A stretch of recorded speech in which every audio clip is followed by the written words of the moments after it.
ሰላም ሰላም ተወዳጆች እንዴት ናችሁ? ሁሉ ሰላም ተገኘን። ዛሬም ለእናንተ የሚመጥኑ ብትሰሟቸው እንደው ስለ ዩናይትድ ብታደምጧቸው ጥሩ ናቸው ብለን ያሰብናቸውን መረጃዎች ይዘንላችሁ ተገኝተናል። ቤተሰቦቻችን ከዛሬ ዜናዎቻችን መካከል በማንቸስተር ዩናይትድ ቤት ስለወጣው ሚስጥር ተጫዋቾች የተነጋገሩት ነገር በተለይ ከኒውካስል ጨዋታ ሽንፈት በኋላ ተወያይተው በሁለት ነገር ነው የተማመኑት ተጫዋቾቹ ተብሏል። ለምን እንደተሸነፉና ምን ማሻሻል እንዳለባቸው መረጃ እንዲሁ እነግራችኋለን። ኤቭራ ፖል ስኮልስ እና ጋሪ ኔቭልን አጋልጧቸዋል እና ምንድን ነው ኤቭራ የተናገረው? በተለይ እነኚህ የዩናይትድ ሌጀንዶች ሮይ ኪነንን ጨምሮ አሰልጣኝ ሆነው ሳለ ዊኒንግ ሬታቸው ምን ይመስል ነበር የሚለውን ዛሬ እነግራችኋለን። እንደው የምንጠላቸውም ከሆነ በአስተያየታቸው በመረጃ እንድንጠላቸው እነኚህ የቀድሞ ዩናይትድ ሌጀንድ ተጫዋቾች አሁን ከሌሎች ሌጀንዶች ከፍተኛ ተቃውሞ እየቀረበባቸው ነው ያለው። ቀጣዩ የዩናይትድ ድንቅ ኮከብ ጄጄ ገብርኤል ለምን በማንቸስተር ዩናይትድ አንደር 21 አልተጫወተም? አባቱ ምላሽ ይሰጠናል በዚህ ጉዳይ። እንዲሁም አዲሱ ግራ እግረኛው ማጉዌር ስለሚባለው ተጫዋች ዛሬ እነግራችኋለሁ፣ አስተዋውቃችኋለሁ። በጣም የምትገረሙበት ልጅ ነው።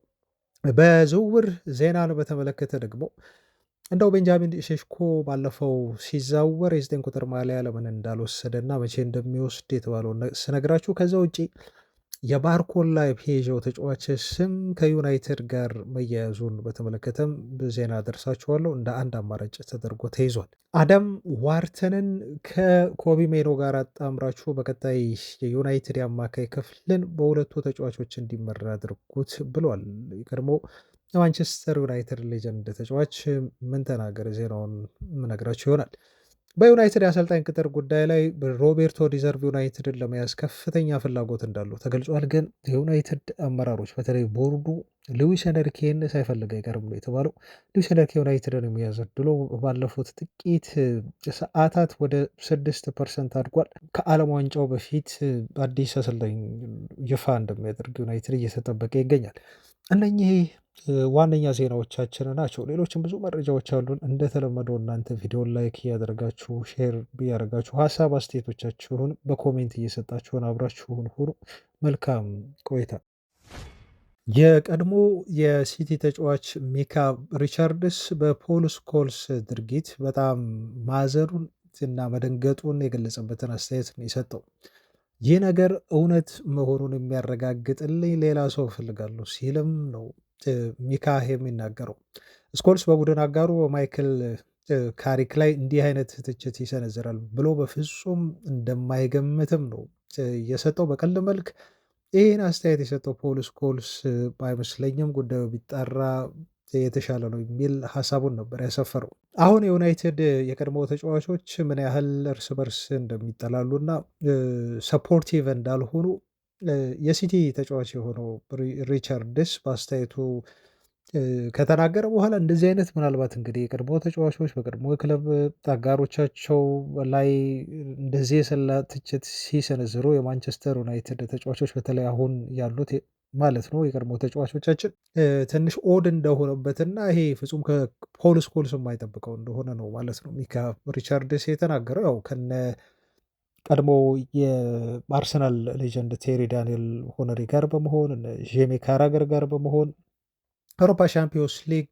የተለየ ከቨሬጅ እንደዚሁ ኮመንተሪ እንደሚሰራ ይታወቃል እና በጣም የሚወደድ በእግር ኳሱ ብዙ ባይሳካለትም ግን በኮሜንታተሩነት ወይም ደግሞ በእግር ኳስ አናላይስትነት በጣም ጥሩ ደረጃ ላይ መድረስ የቻለና ኑሮውን በደንብ አድርጎ እየደገፈ ያለ ልጅ ነው ሚካ ሪቻርድስ። የፓትሪስ ኤቭራን ንግግር ደግሞ ትላንት አልነገርናችሁም በቤተሰቦች ላለመደጋገም በሚል እንጂ የዩናይትድ የቀድሞ ተጫዋቾች እነ ኤቭራን እነ ዋይኔ ሩኒን ጨምሮ አሁን ዝም ብለው ማለፍ አልፈለጉም እና ምላሽ እየሰጧቸው ነው የሚገኙት እና ኤቭራ ሲምፕሊ ፖል ስኮልስ ወይ ጋሪ ኔቭል ወይ ሮይ ኪን አቴንሽን ፈላጊ ናቸው በሚል ነው የገለጻቸው ማለት ነው። እና ምናልባት እነኚህ ተጫዋቾች በማንቸስተር ዩናይትድ ቤት የማሰልጠን ስራ ኃላፊነት ቢሰጣቸው ግን ምንም ላያመጡ እንደሚችሉ በማውራት ብቻ መተዳደርን የለመዱ ሰዎች ሆነዋል የሚል የሰላ ትችት ነው የቀረበባቸው። ዋይኒ ሩኒም ባለፈው ዜናችን ላይ እንዳደረስናቸው አቴንሽን ሴከር ሆኗል ፖል ስኮልስ ሲል ነው ሩኒም በግልጽ ስኮልስን የተቸው ማለት ነው። እና ጭር ሲል አልወድም ወይ ደግሞ ስለነሱ ካልተወራ ዩናይትድ ቲም ካልተወራ የሆነን ሰው ሰንበዴን ዩናይትድ ቤት ያለን ካልተቹ በስተቀር የማይታዩና ሰው ቼክ የማያደርጋቸው የሚመስላቸው ነው እኔ የሚመስለኝ። እኔ አይ ቲንክ ዲሊብሬት ሊሆን ብሎ ሊሆንም ይችላል ይሄን ሊያደርግ የሚችለው ፖል ስኮልስ እንደምታውቁት አንድ ቻናል አላቸው ከኒኪ በት ጋር ዩቲዩብ ላይ እየሰሩበት ነው ያለው እና ይሄ ቻናል አሁን ይበልጥ ትልልቅ ሰዎችን እየጋበዙ እንትን እያሉ ነው ቻናሉን በደንብ ፕሮሞት ለማድረግ ለማስተዋወቅ ጥረት እያደረጉ ነው ማለት ነው። ገና ጀማሯቸው ነው፣ በቅርብ ነው የጀመሩት እና በሁለት እግሩን ለማቆም እና ይሄ ትልቅ የሆነ የእግር ኳስ ፖድካስት አይነት ነገር ለመፍጠር ጥረት እያደረጉ ነው። ይሄ ታዲያ የእነሱ አስተያየት ትኩረት መሳቡና በብዙ ጋዜጦች እንዲወራ መሆኑ ለቻናሉ እድገት እንደሚጠቅም ምንም ጥያቄ የለውም እና እኔ በአንድ ልብ እጠራጠራለሁ፣ ደነግጣለሁ። የሚሰጠው አስተያየት በጣም ያልጠበቅኩት ይሆንብኛል። ለዚህ ፕረፐዝ ሆን ብሎ ግን ዩቲዩብ ቻናሉን ለማሳደግ ትኩረት ለማግኘት ብሎ ከሆነ ግን ምናልባት እንግዲህ ሪዝን ይኖረዋል ፖል ስኮልስ እና ልቀበለው የምችለው ይሄን ምክንያት ብቻ ነው ሊሆን የሚችለው። ግን ደግሞ ክለቡን ሊረብሽም እንደሚችል ማሰብ በጣም ተገቢ ነው የሚሆነው። ሰር አሌክስ ፈርጉሰን በቅርቡ ማይክል ካሪክ የሰጠውን አስተያየት ማስታወስ ብቻ በቂ ነው። ሰር አሌክስ ፈርጉሰን በየትኛውም መንገድ ቢሆን በየትኛውም መስፈርት ቢሆን በየትኛውም ሁኔታ ውስጥ ዩናይትድ ቢሆን ሁሌም ቢሆን ሰፖርት ማድረግ ያለባችሁ እና ደጋፊዎች በደንብ አድርጋችሁ ልታበረታቱት የሚገባው ከጎኑ ልትሆኑለት የሚገባው አሰልጣኙን ነው በሚል ነው። የዩናይትድ አሰልጣኝ በየትኛውም ሁኔታ ውስጥ ዩናይትድ በየትኛውም የውጤት ቀውስ ውስጥ ቢሆን እንኳን አሰልጣኝ መደገፍ መቻል አለበት እንጂ መተቸት የለበትም ማለት ነው። ለዛ እኮ ነው ሩበን አሞሪም መጥፎ ውጤት እያመጣ ደጋፊዎች ስንደግፈው የነበረው ማለት ነው። እና ኢማጅን ይሄ ሰው ከኒውካስል ጋር ለምን ተሸነፍክ በሚል ነው እንግዲህ እንደዚህ ትችት የሰነዘረበት በአንድ ጨዋታ። ቤተሰቦች በአንድ ጨዋታ አስከፊ እኮ አይደለም። ታሪክ እኮ ያመጣው ውጤት እኮ እስካሁን እኔ ህልም ነው ይመስለኝ። ኢት ዋዝ ጀስት ላይክ ኤ ድሪም። ምክንያቱም ሩበን አሞሪም ወዲያው እንደለቀቀ ከፊቱ ያሉት ጨዋታዎች የነበሩት የካሪክ በጣም የሚያስደነግጡ ናቸው። ፍጹም አጠብቁም። አሁን የፈለገ ለማንቸስተር ዩናይትድ እንደው ፍቅር ቢኖረን እና ክለቡን ብንወድም ግን ከአሞሪም መልቀቅ በኋላ ካሪክ ሲቲን ያሸንፋል፣ አርሰናልን እንዲሁ ያሸንፋል፣ ከመጀመሪያዎቹ 4 ጨዋታዎች 4ቱን ተከታታይ ያሸንፋል ብሎ በዚህ የነጥብ ደረጃ እንደሚሰበስብ በወቅቱ ግምታችሁን ብትሰጡኝ በቃ ጣሪው ማድ ነው ምላችሁ፣ እብድ ነው ምላችሁ እንጂ ይሄ ሪያሊስቲክ የሆነ ግምት አይደለም። እና ይሄን የመሰለ ውጤት አምጥቶ አሁን በኒውካስል ዩናይትድ ጨዋታ ላይ በቀይ ወጥቶበት ዩናይትድ ኦፍኮርስ ይሄን አውቃለሁ ዩናይትድ አድቫንቴጁን መጠቀም መቻል ነበረበት ጨዋታው ላይ እና ካሪክ ትንሽ የሆነች የአካሄድ ስህተት ሰርቷል። ይሄን አልክድም አምናለሁ። ቤተሰቦቻችን ይሄን እንዲሁም መናገር ያስፈልጋል። ግን አብዛኛውን እንትን የሚወስዱ ተጫዋቾቻችን ናቸው። በዚህ ፍጹም አትጠራጥሩ። አንድ ዜና አለኝ በኋላ ላይ እነግራችኋለሁ ለምን ይህንንም እንዳልኩኝ እና አብዛኛው የውጤቶቻችን ተወቃሾች ሜዳ ላይ የሚጫወቱ ተጫዋቾች ናቸው። አሰልጣኝ ሴታፑን ይሰራ ይሆናል። በተለይ የአሰልጣኝ አቀያየር ሁኔታዎችን አይቶ የሚቀይርበት መንገድ በጣም በጣም ወሳኝ ነው ውጤት ለማምጣት። ግን ደግሞ ሞሮፍ ተጫዋቾቻችን ከገቡ በኋላ እንዴት አድርገው ፐርፎርም ያደርጋሉ፣ ሙዴ ናቸው ወይ በኢንቴንሲቲ ነው የሚጫወቱት ልጆቹ የሚለው እጅግ ወሳኝ ነው የሚሆነው ማለት ነው። የአሰልጣኙ ቅያሬ እንዳለ ሆኖ ለማንኛውም ግን እንደው ይህን ነገር ለመቋጨት ያህል አንድ ነገር ላንሳ። ያስገረመኝን ነገር ለእናንተ ማድረስ አለብኝ ብዬ ያሰብኩት 3 የቀድሞ ሌጀንዶቻችን አሰልጣኝ ሆነው አሳልፈዋል። ታውቃላችሁ ሮይኪን፣ ራሱ ጋሪ ኔቭል እና እንዲሁም ፖል ስኮልስ። ፖል ስኮልስ ኦልድሃምን እያሰለጠነ ጥቂት ጨዋታ ነው ያሰለጠነው። 14 በመቶ ነው የማሸነፍ ሬቲንጉ 14 በመቶ። ሰንደርላንድን ያሰለጠነው ሮይኪን እና ኢፕስዊችን አሰልጥኗል። ታችኛው ሻምፒዮንሺፕ ዊኒንግ ሬቱ 39 በመቶ ነው። እንደ 40 ካረግንለት ከ10 ጨዋታ የሚያሸንፈው የነበረው 4ቱን ጨዋታ ብቻ ነው ማለት ነው። ፖል ስኮልስ ደግሞ ከ10 ጨዋታ የሚያሸንፈው አንዱን ጨዋታ ነው። ኢማጂን አንዱን ጨዋታ ዩናይትድ ላይ ሆን ምን ያህል የሰላ ትችት እንደሚሰጥ አሰልጣኞቹ ላይ ክለቡ እንደሚረብሽ ታውቃላችሁ። ጋሪ ኔቭል በቫሌንሲያ 35% ዊኒንግ ሬት ነበረው ማለት ነው። ቫሌንሺያ አሰልጣኝ ነበር ታውቃላችሁ። ከዛ ተባሮ ነው ከ10 ጨዋታ እሱም 3 ጨዋታዎችን ያሸንፋል እንደማለት ነው እንግዲህ ይሄ ሬቲንግ። እነኚህ አሰልጣኞች ናቸው እንግዲህ ቀደም ብለው ያው የቀድሞ አሰልጣኞች አሁን እየወሩ የሚተዳደሩ ናቸው። እነሱ ናቸው አሁን እንግዲህ ካሪክን በአንድ ጨዋታ ኒውካስል ጨዋታ እንዴት ይሸንፋል በሚል ትችት እየሰጡት ያለው። ኦልድሃም ቤት ውስጥ ከ7 ጨዋታ በላይ አላሰለጠንም ፖል ስኮልስ። በ7 ጨዋታ አንድ አሸነፈ፣ 3ቱን አቻ ወጣ፣ 3ቱን ተሸነፈ ማለት ነው በኦልድሃም የ7 ጨዋታ ቆይታ ብቻ ነበሩ። በቫሌንሲያ ደግሞ ጋሪ ኔቭልን ከወሰድን 28 ጨዋታ አድርጎ 10ሩን ጨዋታ አሸነፈ፣ 7ቱን አቻ ወጥቷል። 11 ጨዋታዎችን ደግሞ ተሸንፏል። ኦልሞስት ከሀፍ በላይ ሀፍ የሚደርስ ጨዋታ ነው ማለት ነው። እንግዲህ የተሸነፈው 35 ሬቲንግ አለው ማለት ነው። ማይክል ካሪክ ግን በዩናይትድ ቤት አሁን ያለው የማሸነፍ ፐርሰንት ከ80% በላይ ነው። እስካሁን የዩናይትድ አሰልጣኝ ሆኖ ክለቡን ባሰለጠነበት ቆይታው ከ80% በላይ ዊኒንግ ሬት አለው። ቅድም እንዲሁ አደርሳችኋለሁ ወዳልኳችሁ የቡድን ዜና እንለፍ። ከዚህ ጋር ስለተያዘ ነው አሁን ካወራንበት ነገር ጋር። የዩናይትድ ተጫዋቾች በኒውካስል ጨዋታ ዕለት በመሸነፋቸው ምክንያት ራሳቸውን ወቅሰዋል ተብሏል።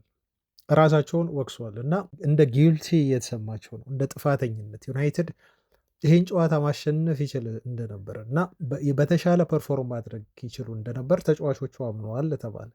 ምንድን ነው መሰላቸው የተባለው በካሪክ ስር አንደር ፐርፎርም እያደረጉ እንደሆኑ አሁን ማመን ጀምረዋል ማለት ነው። በተለይ ከሁለቱ ጨዋታ በኋላ ሁላችንም ደስተኛ አይደለንም። ውጤት ይዘው ወጥተዋል።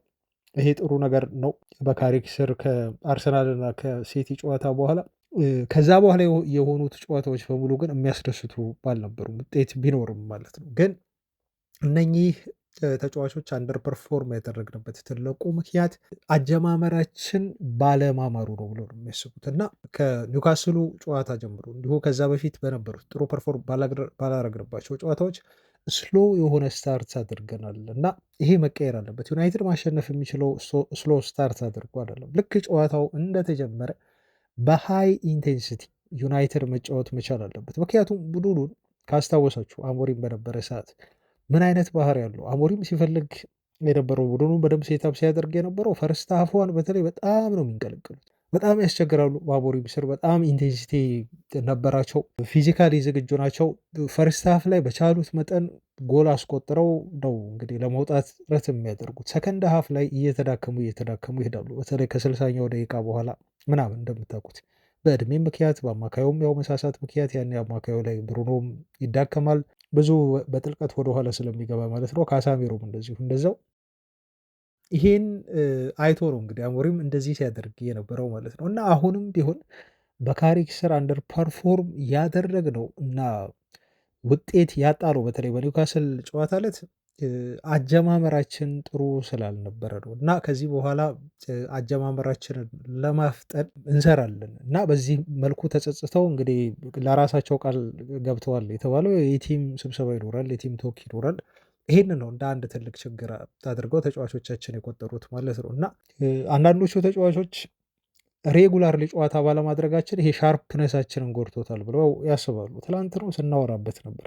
ዩናይትድ በአውሮፓ መድረክ ባለመሳተፉ ወይ ኤፍ ኤ ካፕ ምናምን የእንግሊዝ የውስጥ ውድድሮች ካራባው ካፕ አይነት ነገሮች ውስጥ አለመኖሩ ቲሙን ጠቅሞታል ወይንስ ጎድቶታል? ጠቅሞታል የሚሉ አሉ፣ ጎድቶታል የሚሉ አሉ። እንግዲህ ይህን ሳይንሳዊ የሆነ ማብራሪያ የሚፈልግ ነገር ነው። እውነታው የቱ እንደሆነ ለማረጋገጥ ግን የዩናይትድ ተጫዋቾች የሚያስቡት ሻርፕነሳችንን ጎድቶታል ብለው ያስባሉ። ጨዋታ ለማድረጋችን በየሳምንቱ ብለው ነው የሚያስቡት እና ነገር ያመጣብኝ ችግር ነው። ከዚህ በኋላ ግን በፍጥነት ጨዋታ ለመጀመር እና በኢንቴንሲቲ ለመጫወት በተለይ ፈርስት ሃፍ ላይ አጀማመራችንን በደንብ አድርገን ማሳመር መቻል አለ። ምክንያቱም ፈርስት ሃፍ ላይ ጎል ካስቆጠርን መነቃቃቱ ይኖራል እና ያን ውጤት አስጠብቆ የተጨማሪ ጎል ለማስቆጠር ጥረት ማድረግ ነገር ሊመጣ ይችላል ማለት ነው። ቀድመህ ግን ኢንቴንሲቲ ወርዶ ከገባህ ተነሳሽነት በኋላ ጎል ከተቆጠረበት በኋላ ብትፍጨረጨር የድል ጉዳይ ነው። ጎል ላታገኝ ትችላለህ፣ ላይገባ ይችላል ማለት ነው። ይሄን ችግራቸውን አምነው ችግራቸውን ለማስተካከል አሁን እየሰሩ ነው ያሉት ተብሎ ተገልጿል። እንግዲህ ይሄ በጣም መልካም የሆነ ዜና ነው። ራሳቸው አንደር ፐርፎርም እያደረጉ እንደሆነ ከታወቃቸውና ችግራቸውን ካወቁ ለመፍትሄው ለቀጣይ ጨዋታ ዩናይትድ አሁን አውሮፓ ቻምፒዮንስ ሊግ ለመሳተፍ በጣም ከጫፍ ደርሷል። ይሄን እድል ካሳጡ ማንም የዩናይትድ ደጋፊ ይቅር የሚላቸው አይመስለኝም። እውነት ለመናገር ሁላችንም ቢሆን ይሄ ኦሎሞስ በእጃችን የገባ የማይገኝ እድል ነው። እድሜ ታሪክ ባለፉት ሳምንታት ለሰበሰባቸው ነጥቦች እኔ ስቲል የማላምነውን ውጤት ነው የሰበሰበው እና ዩናይትድ አሁን ከዚህ ደረጃ ተነስቶ ቶፕ 5 ኦር ቶፕ 4 አጠናቆ አውሮፓ ሻምፒዮንስ ሊግን ተሳትፎ ማግኘት የማይችል ከሆነ ቶታሊ ይሄ ዲሳስተር ነው የሆነው። በቀጣዮቹ 9 ጨዋታዎች አይ ቲንክ 5 ወይ 6 ጨዋታዎችን ዊን ካደረግን እናረጋግጣለን። ይሄን እንደምናደርግ ነው ማምነው። ተጫዋቾቻችንም እንግዲህ ደጋፊዎቻችንን እንደማያሳፍሩ ነው ሙሉ እምነት ያለኝ። ወደ ጄጄ ገብርኤል ልለፍ። ቤተሰቦች አጠራጥር እያደረግኩ ለማቅረብ ልሞክር። የጄጄ ገብርኤል አባት ልጁ ለምን ለዩናይትድ አንደር 21 እንደማይጫወት በዚህ ሲዝን አስተያየቱን ሰጥቷል። ይሄ የሆነበት ምክንያት አለ በህግ ምክንያት ነው ሲል ነው እሱ ህጉ እንደከለከላቸው የተናገረው። ጄጄ ገብርኤል ልክ ይሄ ሲዝን ሲጀምር ገና 14 ዓመቱ ነበር እና ተጫዋቹ 15 ዓመት አልሞላውም። በዚህ ምክንያት ተጫዋቹን ማስመዝገብ አልቻሉም ነበር ዩናይትዶች እና ለአንደር 21 መጫወት አይችልም ነበር። ኦፍኮርስ ዩናይትድ ሪስክ ወስዶ ሊያሰልፈው ይችል ይሆናል ተጫዋቹን። ነገር ግን ከፍተኛ የሆነ ቅጣት ሊያመጣ ይችላል፣ ክለቡን ሌላ ጣጣ ውስጥ ሊከተው ይችላል ተብሎ ስለተፈራ ነው እንግዲህ ተጫዋቹን በአንደር 21 እግር ኳስ ውስጥ እንዳይካተትና እንዲሁ ከታችኛው ቡድን አንደር 80 ጋር እየሰራ እንዲቆይ ያደረግነው በሚል ነው የተናገረው።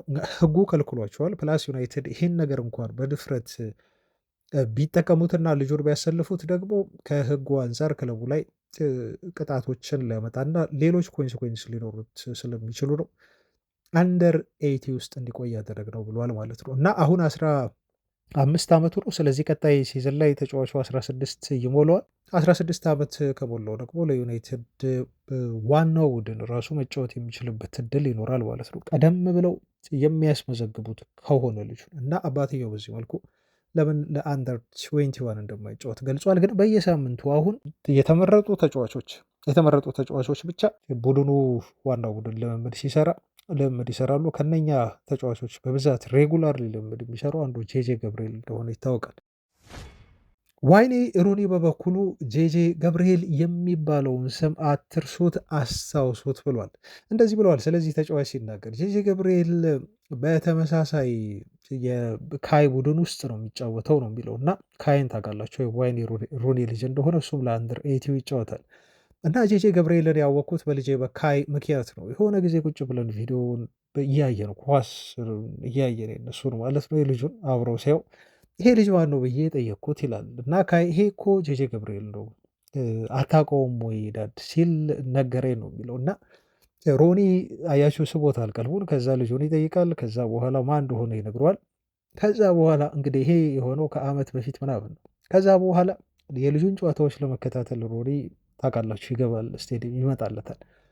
በዛ ምክንያት አብረውም ስለሚጫወቱ ልጁን እንግዲህ በቅርበት የመከታተል እድል ያገኛል ማለት ነው ሮኒ። በዛ ምክንያት ጄጄ ገብርኤልን አሁን በደንብ አድርጎ አውቆታልና እንደዚህ ያለ ይህን ተጫዋች ተመልክቼዋለሁ፣ ሲያደግ ተመልክቼዋለሁ ነው እንግዲህ የሚለው ያለፉትን ዓመት። አሁን በጣም ጎልብተዋል፣ አድጓል ነው የሚለው። በጣም አስደናቂ የሆነ ተጫዋች ነው ሲልም ሮኒ ያደንቀዋል። ገብርኤል በቀጣይ ከሚመጡ ትልልቅ ተጫዋቾች መካከል አንደኛው ነው፣ ዘ ኔክስት ቢግ ቲንግ ነው ሲል ከተናገረ በኋላ ይህን ስም ፍጹም አትርሱት፣ አስታውሱት ብሎናል የዩናይትዱ የቀድሞ ሌጀንድ ዋይኔ ሩኒ። ከዚሁ ከአካዳሚያችን ሳንወጣ አንድ ተጫዋች ላስተዋውቋችሁ በጣም ስላስገረመኝ ነው። ፌስቡክም ላይ ሆነ ዩቲዩብ ላይ ግን ሰርች አድርጋችሁ እንድትመለከቱ ትጋብዛለሁ። ይህን ዜና ከሰማችሁ ወይም ዜናችንን ከጨረሳችሁ በኋላ ቤተሰቦች ዳን አርመር ተብሎ ነው የሚጠራው። ይህን ተጫዋች ለምን አስተዋወቅን ካላችሁ ከአንድ የዩናይትድ ተጫዋቾች ጋር በጣም የሚያስገርም የሆነ መመሳሰል ስላየሁበት ነው። እኔ ልጁ ለመጀመሪያ ጊዜ የተመለከትኩት ትላንት ነው። በነገራችሁ ላይ ትላንት ቪዲዮ መጣልኝ ፌስቡክ ላይ እንደ አጋጣሚ ያው የዩናይትድ ተጫዋች ስለሆነ የአካዳሚ ልጅ ስለሆነ እስቲ ቼክ ላደርገው ቼክ ማድረግ አለብኝ ብዬ ገባው። የመጀመሪያው ኳስ ሲነካና ኳስ ሲገፋ የእጅ አጣጣሉን ስመለከት ትዝ ያለኝ ተጫዋች ከዩናይትድ ያሁን ተጫዋቾች ከሲኒየሮቹ ማለት ነው ሃሪ ማጓየር። አንደኛ ግዝፈቱ ልጁ ያለው ተክለ ሰውነቱና ግዝፈቱ የሚያስገርም ነው ማለት ነው። እና የአንደር ኤቲ ተጫዋች አይመስልም ልጁ። ልክ የአንድ የፕሪሚየር ሊግ ተከላካይ ነው የሚመስለው። ቁመት አለው፣ 18 ዓመቱ ነው። እና ይሄ ቁመቱና የተክለ ሰውነቱ ደግሞ በቃ ትክክለኛ ታይፒካል የሆነ ዲፌንደር እንደሆነ ነው የሚያሳያችሁ። እና ወዲያው ነው የመጣልኝ ክሊክ ያደርግልኝ ሃሪ ማጉዌር ራሱን ነው የሳለልኝ በልጅነቱ ማለት ነው። እና ገረመኝ ሁኔታው። እስቲ ቆይ ስለዚህ ልጅ ላጣራ ብዬ ደግሞ ስመለከት ለካ ቪዲዮ ቫይራል ወጥቷል ማለት ነው። እና ዩናይትድ ሌላኛውን ሃሪ ማጉዌር ከአካዳሚው አገኘ የሚል መረጃ እንደዚሁ በማህበራዊ ድረገጽ ከዛ በኋላ ሲንሸራሸር ተመለከትኩና እኔ ብቻ አይደለሁም ማለት ነው በዚህ መልኩ ኢምፕሬስ የሆንኩት፣ ለእናንተም እንዲሁ ላስተዋውቋችሁ በሚል ልጁን ይዤው መጣሁ ማለት ነው። እና ይሄ ተጫዋች ቦል ኬሪንጉ በጣም የሚያስገርም ነው። ቪዲዮውን ተመልከቱ ብያችኋለሁ ቤተሰቦቻችን። ይሄ እንትናን የምናደንቅበት ኳሊቲዎች አሉ አይደል? ማርቲኔዝ ይሄ ላይን ብሬክ የሚያደርግ ኳስ በመስጠት ስሩቦል ሊሆን ይችላል ወይ የአየር ላይ ኳሶችን በመጣል ሊሆን ይችላል። እጅግ አስደናቂ የሆነ ተሰጥኦ ነው ያለው እና ያለው የቦዲ ሙቭመንቱ ሰውነቱን የሚያንቀሳቅስበት መንገድ፣ እጆቹን እንዲሁ ከቨር ለማድረግ ወይ ኳስ ሲገፋ እንዲሁ የሚያንቀሳቅስበት መንገድ፣ ቀደም ብያቸዋለሁ ላይን ብሬክ የሚያደርግበት መንገድ፣ ኳስ እንዴት አድርጎ በጣም ጥንቅቅ አድርጎ ልጁ እንደሚያቀብል እና ይሄ ተጫዋች ከሃሪ ማጉዌር የሃሪ ማጉዌሩ ኮፒ ብላችሁ ልትሉ ትችላላችሁ። ኦፍኮርስ ገና ልጅ ነው፣ በጣም ያድጋል። ከዚህም በኋላ በጣም ችሎታውን እንደሚያዳብር ነው እኔ ተስፋ የማደርገው። እኔ በዩናይትድ አካዳሚ እነ ኮኮኒክን ጨምሮ ጥሩ ተሰጥኦ ያላቸው የተከላካይ መስመር ተጫዋቾችን ተመልክቻለሁ። ይሄ ግን እኔ አሁን የተመለከትኩት ምን ያህል የዩናይትድ አካዳሚ በተሰጥኦ የተሞላ እንደሆነ ያወቅኩት አሁን ነው። በየጊዜው አዳዲስ ልጆችን ነው የማየው እና አይናችሁን ልትጥሉበት የሚገባ ከዚህም በኋላ ብዙ ልናወራለት የምንችል ማውራት ብቻ አይደለም ለቀጣዮቹ 15 ዓመታት የዩናይትድን የተከላካይ መስመር በአግባቡ ሊመራ የሚችል ነው። አሁን ባለው ብቃት እንዲሁ የሚቀጥል ከሆነ ማለት ነው። ላስተዋውቃችሁ በሚል ነው ቤተሰቦች። ወደ ቤንጃሚን ሼሽኮ ዜና እንለፍ። ቤንጃሚን ሼሽኮ በቀጣይ ሲዝን የ9 ቁጥር ማሊያን ይወስዳል ተብሏል። ተጫዋቹ ወደ ማንቸስተር ዩናይትድ ሊመጣ በተደረደረበት ወቅት በክለቡ አንድ የኤአይ ቪዲዮ ቀርቦለት ነበር። ይሄ የኤአይ ቪዲዮ ጀነሬት የተደረገው የዩናይትድ ደጋፊዎች ያሉበት ስቴዲየም ቤንጃሚን ሼሽኮ የ9 ቁጥር ማሊያ ለብሶ ጎል አስቆጥሮ ከደጋፊዎች ፊት እንዲሁ ደስታውን ሲገልጽ የሚያሳይ ነበር። ይህን ያደረጉት የዩናይትድ ባለስልጣናት ተጫዋቹ በዩናይትድ ማሊያ ምን እንደሚመስል ከደጋፊዎች ጋር በኦልድ ትራፎርድ እንዴት አይነት ድባብ ውስጥ ሊሆን እንደሚችል ጎል ካስቆጠረው በኋላ ለማሳየት የተጠቀሙት የኤአይ ጀነሬትድ ቪዲዮ ነበር። ከዛ ጊዜ በኋላ ቤንጃሚን ሼሽኮ ማሊያውን ተቀበለ። የ9 ቁጥር ማሊያ ነው። በዩናይትድ ሰዎች አመራሮች ገና ሳይፈርም ድርድር ላይ እያለ ለተጫዋቹ ተብሎ ለብቻ የተሰራ የ9 ቁጥር ማሊያ ሼሽኮ የሚል ስም የነበረው ነው። ሲደራደሩ ታዲያ ቤንጃሚን ሼሽኮ ይሄ ማሊያ በስጦታ ተሰጠው። ማሊያውን እዛው ነው ቤንጃሚን ሼሽኮ የሞከረው የለበሰው ነው የተባለው። ይህን ማሊያ ካደረገ በኋላ ሼሽኮ ምንም አላመነታም ነው የተባለው። ዩናይትድን ማሊያ ለብሶ መጫወት በጣም ግሬስ ያለው ነገር ነው እና ሼሽኮ ለወኪሉ አንድ መልእክት ብቻ እዛው ተናገረ። ይሄን ዝውውር እንዲሆን አድርገው ፈጽመው የሚል መልእክት ሰጠው ነው የተባለው። እና የዩናይትድ አመራሮች እንግዲህ በዚህ ደረጃ ነው አንድን ተጫዋች ለማሳመን በኤአይ ጀነሬተር የተደረገ ቪዲዮ እስከ ማሳየት እና ተጫዋቹ እንደው በኦልድ ትራፎርድ ሲጫወት ምን ሊመስል እንደሚችል እንደዚህ አይነት ፕሬዘንቴሽኖችን ሁሉ እየሰጡ ተጫዋቹን አሳምነው ወደ ዩናይትድ እንዲመጣ ለማድረግ ጥረት የሚያደርጉት ማለት ነው። ለማንኛውም አሁን ትልቁ ርዕሳችን ይሄ ሰሞኑ የተወራ ቢሆንም ግን ሼሽኮ ያኔ ዲሞንስትሬት ሲደረግለት የተሰጠው የ9 ቁጥር ማሊያን በዩናይትድ ቤት እንደፈረመ አልወሰድም። ይሄ የሆነበት ትልቁ ምክንያት ደግሞ ለራስመስ ሆይለንድ በነበረው ትልቅ የሆነ አክብሮት ነው ተብሎም ተገልጿል። እና ይሄ ተጫዋች ባለበት ገና ማንቸስተር ዩናይትድን ባለቀቀበት መልኩ 9 ቁጥር ማሊያን ከሱ አልወስድም እና ልጁ ከዩናይትድ የሚለቅም ከሆነ ለቀቀ ነው እሰየው። 9 ቁጥር ማሊያውን ግን አሁን ከሱ ነጥቄ ተጫዋቹን ማስኮረፍ አልፈልግም በሚል በሰጠው ምክንያት ነው ተጫዋቹ የ30 ቁጥር ማሊያ የተረከበው ማለት ነው። እና የ30 ቁጥር ማሊያ ቀደም ሲል በሬድቡል ሳልስበርግ እያለ ሲለብሰው የነበረና ሲወደው የነበረ ማሊያ ነው። ግን ተጫዋቹ ከቀጣይ ሲዝን ጀምሮ እንደ ዘ አትሌቲክ ዘገባ ከሆነ አሁን ሆይላንድ ዝውውሩን ሙሉ ለሙሉ ስለሚያጠናቅቅ ወደ ናፖሊ እንግዲህ ሼሽኮ የ9 ቁጥር ማሊያን እየለበሰ ዩናይትድን የአጥቂ መስመር ይመራል ማለት ነው። ወደ አሰልጣኝ የቅጥር መረጃችን እንለፍ። የሮቤርቶ ዲዘርቢ ማንቸስተር ዩናይትድን የማሰልጠን ፍላጎት እጅግ በጣም ኑሯል ተብሏል።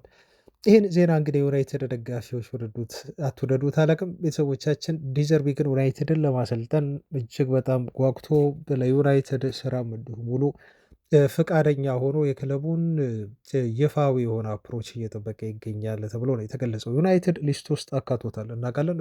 ማርቲኔዝም አለ። ስለዚህ ጉዳይ አውርተንበታል። ኔግሊሽማንም አለ። ዩናይትድ ማንን ቢቀጥር ይሻላል በሚለው ዙሪያ ማለት ነው። ሉዊስ ኤንሪኬ ትላንት የሰማሁት ዜና ሉዊስ ኤንሪኬ ዩናይትድን የመያዝ እድሉ አሁን በ6 በመቶ ጨምሯል። በአንድ ምሽት ነው ትላንት የጨመረው። ለምን ይሄ ሊሆን ቻለ? እና ሉዊስ ኤንሪኬ አሁን ዩናይትድን ለመያዝ ያለው እድል በፐርሰንቴጅ እንዴት ሊያድግ ቻለ ካላችሁኝ፣ ሜን የተባለው ጋዜጣ አንድ መረጃ ይዞ ወጥቶ ነበር። ይሄ መረጃ ምን ይላል? የዩናይትድ ባለስልጣኖች ከዓለም ዋንጫው ጅማሮ በፊት አይ ቲንክ ጁን 11 አካባቢ መሰለኝ የሚጀምረው የዓለም ዋንጫ እና ከዚህ የዓለም ዋንጫ ጅማሮ በፊት አሰልጣኛቸውን ይፋ ማድረግ ይፈልጋሉ። አሁን የፕሪሚየር ሊግ ጨዋታዎች 9 ነው ቢቀሩት ሊጠናቀቅ ከ9 ጨዋታ እንዲሁ ሲቃረብ ወደ 9 ጨዋታዎች ሲቃረብ ሊጠናቀቅ ሲል ኦልሞስት የአዲሱን ቀጣይ አሰልጣኝ ቅጥር ጉዳይ ዩናይትድ አመራሮች ማጠናቀቅ ነው የሚፈልጉት እና ከዓለም ዋንጫው በፊት ይፋ ማድረግ በቃ ሁሉንም ነገር ማጠናቀቅ ማለት ነው። ስለዚህ በዚህ መልኩ አሁን እየሰሩ ነው። የዩናይትድ ቦርድ ውስጥ ያሉ አንዳንድ የቦርዱ አባላት ለዩናይትድ መምጣት ያለበት ትክክለኛው አሰልጣኝ ብለው የሚያስቡት ሉዊስ ኤንሪኬ ነው። አይ ቲንክ ከዚያ በኋላ ይመስለኛል የውስጥ መረጃዎችም ሊኖሩ ይችላሉ። ሰውየው ዩናይትድን ለማሰልጠን ለምን አሁን ፐርሰንቱ እየጨመረ መጣ ለሚለው ምናልባት ከጀርባ ሌሎች ንግግሮች ይኖራሉ። አይ ቲንክ ክለቡ አሁን ፕሮሰስ እያደረገው ነው። አሰልጣኞችን ይሄኔ ምናልባት ኢንተርቪው እያደረጉም ሊሆን ይችላል። ምክንያቱም ጥቂት ጊዜ ነው ያለው፣ ከዚህ በኋላ ጥቂት ወራት ነው ያለው የሊጉ ጨዋታዎች ሊጠናቀቁ። ስለዚህ ፕሮሰሱን መጀመራቸው አይቀርም፣ ኮንሲደር ማድረጋቸው አይቀርም። የሆነ ነገር እያስኬዱ እንደሆነ አንደ ባክግራውንድ እረዳለሁ። ማንሰማቸው ብዙ ጉዳዮች አሉ ማለት ነው። እና እነኚህ አፈትላኪ መረጃዎች ሲገኙ ነው እንደዚህ ፐርሰንት ከፍ እያለ የሚመጣው። ለማንኛውም የተወሰኑ የዩናይትድ የቦርድ አባላት ሉዊስ ኤንሪኬ ዩናይትድን ለማሰልጠን በጣም ትክክለኛው አሰልጣኝ ነው ብለው አቋም መያዛቸው በራሱ ብዙ የዩናይትድ ደጋፊዎችን እኔንም ጨምሮ የሚያስደስት ነው። ቢሆኑ እውነት ይሄን አሰልጣኝ የሚያመጡትና በዩናይትድ ቤት በቀጣይ ሲዝን የሚቀጥሩት ከሆነ ወደ ሜሰን ግሪንውድ ዜና ላምራችሁ። ሜሰን ግሪንውድ ወደ ማንቸስተር ዩናይትድ ሊመለስ ይችላል የሚሉ ዘገባዎች ወጥተዋል። እውነት ለመናገር ይሄን ዜና እንግዲህ ውስጣችሁ ጥያቄ እንደሚመጣና እንድመልስላችሁ እንደምትፈልጉ እርግጠኛ ነው። ቤተሰቦቻችን ግን ተጫዋቹ አሁን ወደ ማንቸስተር ዩናይትድ ሊመለስ ይችላል የሚሉ ወሬዎች የመነጩት በክለቡ ያሉ አንዳንድ ሰዎች ግሪንውድ ቢመለስስ ምን ችግር አለው የሚል ጥያቄ ስለሚያነሱ ነው። እና ዩናይትድ ደግሞ በግራም እንግዲህ በቀኝም እሱ መጫወት ስለሚችል ማንቸስተር ዩናይትድ ካለበት ችግር አንጻር በጣም ከፍተኛ የሆነ 80 ሚሊዮን ዩሮ ገንዘብ አውጥቶ ሌሎች ተጫዋቾችን ቢያስፈርም ይሄ ተጫዋች 80 ሚሊዮን ዩሮ ነው የሚገመተው። ስለዚህ 40 ሚሊዮን ዩሮ ከፍሎ 50 በመቶ ድርሻ ስላለው በቀላሉ ዩናይትድ ተጫዋቹን በትንሽ ገንዘብ ሊያመጣው ይችላል እና ለሱ ለዛ ቦታ ለሚያስፈልገው ለምሳሌ ግራ አጥቂ ቦታ ላይ ለሚያስፈልገው ዝውውር ዩናይትድ ለሌሎች ነገሮች ሊጠቀም ይችላል ገንዘቡን በሚል እሳቤ ነው። በውስጥ ዲስከስ አድርገውታል፣ አውርተውታል ዩናይትድ አመራሮች ተጫዋቹን ወደ ዩናይትድ ማምጣት እንችላለን ብናመጣው ሲል ተጫዋቹም ቢሆን በግሉ ወደ ማንቸስተር ዩናይትድ መጥቶ መጫወትን በጣም ነው አጥብቆ የሚፈልገው። ሲጀመር ሜሰን ግሪንውድ በዩናይትድ አካዳሚ ያደገ ልጅ ነው። በቅርቡ እንደውም የመጀመሪያ ማንቸስተር ዩናይትድ ማሊያ ለብሶ ጨዋታ ያደረገበትን ቀን ሁሉ ዘክሮ ተጫዋቾች ሼር ሲያደርግ ነበር። ለዩናይትድ ልዩ የሆነ ፍቅር አለው። ፀጉር ቤት አምርቶ ፀጉሩን እየተሰራ እየተስተካከለ የማንቸስተር ዩናይትድን ጨዋታ እንዲሁ ላይቭ የሚያይ ልጅ ነው ማለት ነው። ልክ አሁን ማርከስ ራሽፎርድ በባርሴሎና ጨዋታ እያለው የኤል ክላሲኮ ጨዋታ ሊደረግ ተጫዋቾች ወደ ሳንቲያጎ በርናባው እያመሩ ባለበት ሰዓት ሁሉ ኤርፎን አድርጎ ዩናይትድን ጨዋታ እንደሚከታተለው ሁሉ ማለት ነው። ዩናይትድ ደም ውስጥ ያለ ልጅ ነው እና በየትኛውም ሰዓት ማንቸስተር ዩናይትድ እና አሁን እንፈልግሃለን ወደ ቤት ተመለስ ቢሉት ግሪንውድ የዩናይትድን ጥያቄ ለመቀበልና የክለቡን ማሊያ አድርጎ በድጋሚ ለመጫወት በጣም የሚጓጓ ልጅ ነው። ይሄን መርሳት የለባቸው ቤተሰቦች። ግን የግሪንውድ ወደ ዩናይትድ መመለስ ጉዳይ ከዚህ ከፍላጎት እንደው ከመዋደድ የክለቡ አመራሮች እሱን ከመፈለግ በላይ ግን ብዙ ትርጉምና በጣም ከፍተኛ የሆነ ጥንቃቄ የሚፈልግ ዝውውር ነው የሚሆነው። በምን ኬዝ እንዴት አድርጎ ዩናይትድን እንደለቀቀው ሁላችሁም ታውቃላችሁ። እንግዲህ ኬዙ ተረስቷል ወይ ደግሞ ኬዙን አሁን ያሉ የዩናይትድ ደጋፊዎች በተለይ ሴቶች በድጋሚ እንደው ሊቃወሙት አይችሉም ወይ የሚለውን እርግጠኛ መሆን አትችሉም። ስለዚህ ሪሰርች የሚፈልግ በጣም ጥንቃቄ የሚፈልግ ጉዳይ ነው። ግን ስሙ ስቲል እየተነሳ ነው፣ እየተመለከትኩት ነው ሰሞኑን በብዛት የግሪንውድ ወደ ዩናይትድ መመለስ የሚለውን ዜና ማለት ነው። ግን ይሄ ሰርቴን የሆነ ዩናይትድ በደንብ አጥብቆ የያዘው የዝውውር እንቅስቃሴ እንዳልሆነም እንዲሁ ልትረዱት እፈልጋለሁ። ከዛ ይልቅ ዩናይትድ ቀጣይ ክረምት ላይ ከተጫዋቹ ሽያጭ ጠቀም ያለ ገንዘብ የማግኘት እድሉ ሰፊ ነው፣ ወደ ኦልትራፎርድ ከመመለስ ይልቅ ማለት ነው። 15 ጎሎቹን በዚህ ሲዘን አስቆጥሯል። በጣም አስደናቂ የሆነ ፐርፎርማንስ ነው ተጫዋቹ እያሳየ ያለው። በሊግ ዋን በባለፈው ጨዋታ እንኳን ማርሴ እንዲያሸንፍ ያደረገበትን ብቸኛ ጎል አስቆጥሮ ተጫዋቹ ወደ ቶፕ ስሪ አሁን በሊግ ዋን አምጥቷቸዋል። በአውሮፓ ሻምፒዮንስ ሊግ እንዲሳተፉ ያደረጋቸው ሚሸል ግሪንውድ ነው። 15 ጎል 4 አሲስት አለው። 19 ጎሎች ላይ ተሳትፎ አድርጓል። ምናልባት እንግዲህ ከማርሴይ የተሰናበቱት እና አሁን የዩናይትድ አሰልጣኝ ለመሆን እጩ የሆኑት ሰው ዴዘርቢ የዩናይትድ አሰልጣኝ ከሆኑ ግሪንውድን ወደ ዩናይትድ ቤት ለማምጣት ምናልባት ቦርዱ ላይ ግፊት ሊያሳድሩ ይችላሉ ተብሎ ነው የሚጠበቀው። ምክንያቱም ተጫዋቹ የባለንዶር ተጫዋች ነው ሲል ዲዘርቢ እንዳደነቀው እና በጣም የሚወደውም ተጫዋች እንደሆነ ይታወቃል። ወደ ሌሎች የዝውውር ዜናዎች እንለፍ። ቤተሰቦች ወደ እነኛ ከማለፊ በፊት ግን ቪዲዮን ላይክ ማድረግ አትርሱና አበረታቱን። ትላንትና ወደ 500 ላይክ ሰጥታችሁናል። በትላንት ቪዲዮ ላይ እጅግ ከልብ ነው የምናመሰግነው። ግን ያንሳል 500 ላይክ ሜቢ 600 ላይክ እንዲገባ ነው ትላንት የጠየኳችሁ፣ ግን ታደርጉታላችሁ አይኑ። ስለዚህ የዛሬውን ዜና ቢያንስ 600 ላይክ ይሄን የምትሰሙ ቤተሰቦቻችን እንድታደርሱልን በታላቅ ትህትና ነው የምንጠይቃችሁ። ወደ ባርዲ ባርኮላ ዜና እንዲሁ ላምራ። ይሄ ተጫዋች ከፒኤስጂ ወደ ዩናይትድ እንዲመጣ አሁን በዩናይትድ የሌፍት ዊንግ ፖዚሽን ላይ የተያዘ አዲሱ ተጫዋች ነው ተብሎ ተገልጿል። እንግዲህ በዚህ ቦታ ላይ አዳዲስ ስሞች እየተካተቱ ነው የሚገኙት።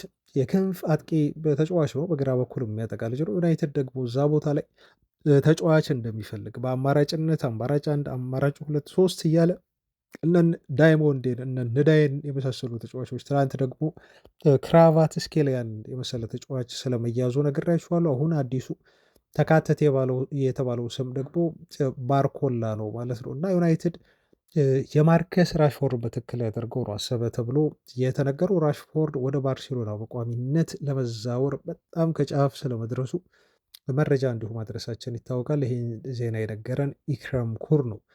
በዛ ቦታ ላይ በነገራችሁ ላይ ስማቸውን እንደው ከዚህ በፊት ያልሰማችኋቸው እና እኔም ቻናል ላይ ያልጠቀስኩላችሁ የኮሞ ጄሱስ ሮድሪጌዝ የሚባል ልጅ አንድ አለ። እንዲሁም የስትራስበርግ ተጫዋች አለ፣ ማርሻል ጎዶ ተብሎ ይጠራል። ሌሎቹን ታውቋቸዋላችሁ በሚል ነው። እነ ንዳይን ያው ታውቃላችሁ ስላወራንበት፣ ዲያሞንዴንም በተመሳሳይ ማለት ነው። የስትራስበርጉን ማርሻል ጎዶን በተመለከተ አንድ ነገር ልበላችሁ። 22 ዓመቱ ነው ይሄ ተጫዋች። በሌፍት ዊንግ ቦታ ላይ ነው የሚጫወተው። በፈረንሳይ ሊግ ውስጥ በጣም ድንቅ ጊዜ እያሳልፉ ካሉ ተጫዋቾች መካከልም ይሄ ልጅ አንደኛው ነው። 17 ጎል እና አሲስት ላይ በሁሉም ውድድሮች በዚህ ሲዝን በአስተዋጽኦ በማበርከት ተጫዋቹ ያለውን ፊኒሽንግ ያሳየ ልጅ ሆኗል ማለት ነው። እና ይሄን ልጅ ጎዶ የተባለው ምናልባት ቼልሲ ወደ ዋናው ቡድን ሊያመጣው ካልፈለገ በስተቀር፣ ምክንያቱም ስትራስበርግ የቼልሲ እህት ክለብ ስለሆነ ቼልሲ ካልፈለገው በስተቀር ለዩናይትድ ሊሸጠው የሚችልበት እድል ሊኖር ይችላል ማለት ነው። እና ይህም ልጅ አንዱ ሊስት ውስጥ የተካተተ ተጫዋች ነው። የቀድሞ የማንቸስተር ዩናይትድ ተከላካይ ዌስ ብራውን የክለቡ ሰዎች አደም ዋርተንን አምጥተው ከኮቢ ሜሮ ጋር በማጣመር በቀጣይ ሲዝን በአማካይ ክፍሉ ሁለቱን ተጫዋቾች እንዲያጫወቷቸው ጥሪ አቅርቧል። እንደዚህ ብሏል ዌስ ብራውን፣ እኔ አዳም ዋርተንን ወዷለሁ ይላል። እሱ በፓላስ ሲጫወት በጣም ተመልክቼዋለሁ፣ ብዙ ጊዜ እከታተለዋለሁ ነው የሚለው። እና ተጫዋቹን ስመለከት በጣም ከምወዳቸው የአማካይ ስፍራ ተጫዋቾች መካከል አንዱ እንደሆነ ነው የማስበው። ተጫዋቹ በተለይ ኳስ ላይ ያሉት ችሎታዎች በጣም አስደናቂ ናቸው ሲልም እንደዚሁ የተጫዋቹን የኳስ አጠቃቀም ሁኔታ በማድነቅ የቀድሞ የዩናይትድ ተከላካይ ዌስ ብራውን ይናገራል። እናም እኔ የክለቡ አመራር ብሆን እሱን በማስፈረም ቀጣይ ክረምት ላይ በአማካይ ክፍል ላይ ከኮቢ ሜኖ ጋር በማጣመር ሁለቱንም አጫውታቸዋለሁ እና እነኚህ ሁለት ተጫዋቾች በዩናይትድ አማካይ ክፍል ትልቅ የሆነ ጥምረት መፍጠር እንደሚችሉም አስባለሁ ሲል ነው ማለት ነው። እንግዲህ ለሜትሮ ዩናይትድ ኪንግደም ብራውን አስተያየቱን የሰጠው እንግዲህ የቀድሞ ሌጀንድ ተጫዋቾቻችን ብዙ የአማካይ ስፍራ ምርጫ ያላቸው አንዳንዶቹ ኢሌት አንደርሰን ግድ ነው መምጣት አለበት ብለው ይናገራሉ። ልክ እንደ ኦዌን ሃርግሬቭስ አይነቶቹ ማለት ነው። አሁን ደግሞ እንግዲህ ያው ብራውንም ተቀላቅሏል። ከዚህ በፊት ደግሞ ስለ ባሌባ ያወራልን ኤቭራ ነው። ሌላም ደግሞ አንድ ሌጀንድ አለ። ለምሳሌ ሪዮ ፈርዲናንድ ሲናገር የነበረው ከዚህ በፊት ዋርተንን ብሎ ነበር። አሁን ደግሞ በቅርቡ አዳም አይ ሚን ኢሌት አንደርሰንን ሲለን ነበር። እና የዩናይትድ የቀድሞ ሌጀንድ ተጫዋቾች እንግዲህ የተለያየ ምርጫ አላቸው ማለት ነው። ግን ዞሮ ዞሮ ሰርኩሌት የሚያደርገው በጥቂት አማካዮች ላይ ነው። ወይ ኢሌት አንደርሰን ነው፣ ወይ ካርሎስ ባሊባ ነው፣ ወይ ደግሞ አዳም ዋርተን ነው። ዩናይትድ ከነኚህ ተጫዋቾች እንግዲህ የትኞቹን ያገኘ ይሆን የሚለውን አብረን ቀጣይ የዝውውር መስኮት ሲከፈት ክረምት ላይ የምናይ ይሆናል። ቤተሰቦች እስካሁን አብራችሁኝ ስለነበራችሁ እጅግ ከልብ አመሰግናለሁ። ነገ ደግሞ በተለያዩ አዳዲስ ጉዳዮች አገኛችኋለሁ። ለዛሬ እዚህ ጋር ይብቃን። ሰላም ሁኑ ባይ